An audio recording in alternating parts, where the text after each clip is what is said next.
ڕۆژتان باش جارێکی تر بەخێر بێنەوە بەردەوام لەگەڵمانان بۆ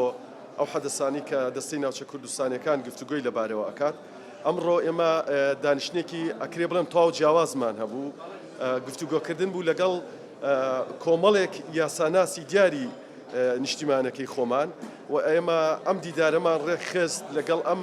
یاساناسانەیە لەگەڵ ئەوانەی کە ئیتیماماتی دەستوریان هەیە بۆی گفتوگۆیەک بکەین لەسەر کێشەی زەویزارەکانی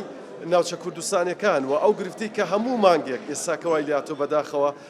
سەر هەڵەداتەوە و گفتوگۆیەکیش بکەین لەسەر مەسلەی مەجلیسەکان بڕیارەکانی سەرکردایەتی شۆڕشی لە ناوچوو و بڕیارەکانی شئونی شیمال. زۆر بەوردی ئەمڕۆ لە دانیشتنی یەکەمە ئەو یاساناسە بەڕێزانە گفتوگۆیان لەسەری کرد و دەرهاویشتە خراپەکانیان ڕوون کردەوە و ڕە و بۆچوونی خوان خستەگەڕ و لەگەڵیشیا ئێمە وەکو دەستەی ناوچە کوردستانەکان پێمان باش بوو نوێنەری یاسایی سەرۆکی حیزبە ئەساسیەکانیشمان لەگەڵا بێت بە سوپاسەوە هەمویان بەشدار بوون لەگەڵمانە و ئەوانیش گفتوگۆیان کرد لە دانیشتنی یەکەمە. ئامانجەکە ئەوەیە ئەم جارە ئێمە لە ڕووی یاساییەوە قسە لەسەر کێشەکانی ئەو ناوچانە بکەین و لە ڕووی یاساییەوە بتوانین کۆمەڵێک ڕاستپاردەی گرنگ بدەینە ئەنجومەنی وەزیران و لە ڕێگای سەرۆکایەتی حکوومەتەوە ئەم ڕاستپاردانە بکەین بە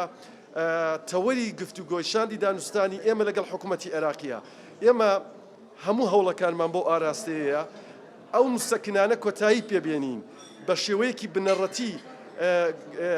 هەل بدۆزینەوە بۆ ئەو کێشانی کە بە بەردەوامی ڕوبەڕوومانە بنەوە. ئەوەی کە بۆ من زۆر جێی دڵخۆشی بوو لەم دانیشتنەیە کە تێگەیشتین یاساناسەکانی ئێمە زۆر مهتەمن و بەڵێنیاندا هەرچیەکیان پێ ئەکرێت بۆ پشتیوانی کردن لەم دۆسەی ئێمە لەم دۆزەی ئێمە درێخی نەکەن و هەموو جۆرە هاوکاریەکشیان بۆ دەربڕین. گفتوگۆی زۆر ورد کرا هەم لەسەر بڕیارەکانی مەجلیسی قیادی سەورە هەم لەسەر ئەو کێشە هەنووکەیانی کە ڕوبەڕووی زەویزارە کشتتوکاڵەکانمانە بنەوە. ئەتوانم بڵێم سوود بەخشتر بوو لە زۆر لەو گفتوگۆ سیاسیانی کە لە ماوەکانی ڕابردووە کراوە. ئەگەرچی ئێمە بڕوامان وایە کێشەکانمان لەگەڵ حکوومەتی عێراقی کێشەی سیاسین کێشەی یاسایی نین، بەڵام دوجار هەمووی بەرگێکی یاسایی خراوەتە پاڵی لەو چوارچێوەی ئێمەش بڕیارماندا وەکو دەستەی ناوچە کوردستانیەکان ئەم جارە لە بوعدە یاساییەکەوە قسەی لەسەر بکەین بۆ ئومێدەی بتوانین ئینشەڵڵا دەستکەوتێکی گەورە بۆ خەڵکی خۆمان و بۆ ئەو ناوچانە بەدی بێنین. ئەوەی کە گرینگە لێرە ئێمە بۆ ئێوەی ڕوونکەینەوە بەڕێزان ئەوەیە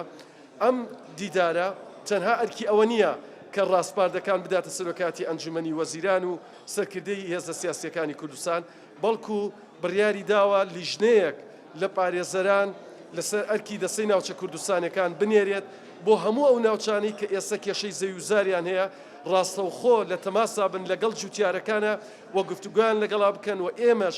بە سوپاسەوە هەم جەنابی کاکوبات کە هاوکاریەکی زۆر باشمان بوو لەم پرۆژەیە و هەم کاک ئومێد سەباح سەرۆکی دیوان هاوکارێکی زۆر باشمان بوو بتوانین ئەم لیژنەیە کە لە دوای ئەم دیدارە ئەینێرین بۆ لای جوتیارەکانی خۆمان مەیدانیەن بۆ ناوچەکانی سەرگەڕان و تۆپزاوە و دەوروبەری خانەقین و هەموو ئەو ناوچانی کە کێشەی زەویزاریان هەیە ئەم لیژنەیە پارێزەرانە ئەچن لەگەڵ جوتیارەکانمانە کۆ ئەبنەوە و قسەیان لەگەڵاکەن هەر دۆسەیەک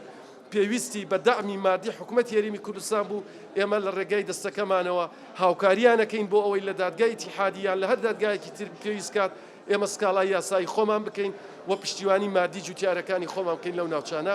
بەبێگومان سوپاسانەکەین جارێکی تر ئومێد دەکەم ئینشەڵڵا هەموو ئەرکەکانی ئەم دیدارە دو ئامانج بێنێتە دی و ئێمەش وەکو حکوومەت هێرمی کوردستان موفق بین لەو ئەرکە قورسەی کە پێمان سپێراوە و لە بەردەم ئەو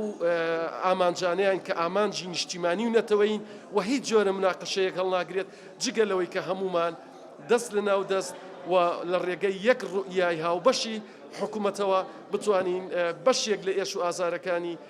خەڵکی خۆمان لە کەرکووک و لە خانەقین و لە شنگال و لە لەشتینەوە و لە دووز و لە دبز و لە جەلەولا و لە سەعدیە و لە هەموو ئەو ناوچانە بەدی بێنین. جارێکتر سوپاسانەکەم ئەگەر شتێکی دیاریکراوە هەبێت فەرمووی.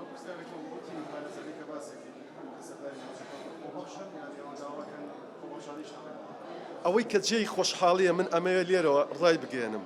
بەشی زۆری پارێزەران بەڵێنیان داوە خۆبەخشانە کارمان لەگەڵا بکەن، بەڵام بە بێگومان هەموو هەنگاوێکی خۆبەخشیش پێویستی بە دەعم و بە پشتیوانی مادی هەیە. بۆیە ئێمە بەڵێنمان داوە هەم لە ڕووی مادی و هاوکاریان بکەین و هەم سوپاسیشیان بکەین کە ئەوانش بەڵێنیان داوە کە تێچوویەکی کەمتری تێبچێت دیارە بە بێگومان ڕەچاوی بارودۆخی ئێستای حکوومەتی هەرێمی کوردستان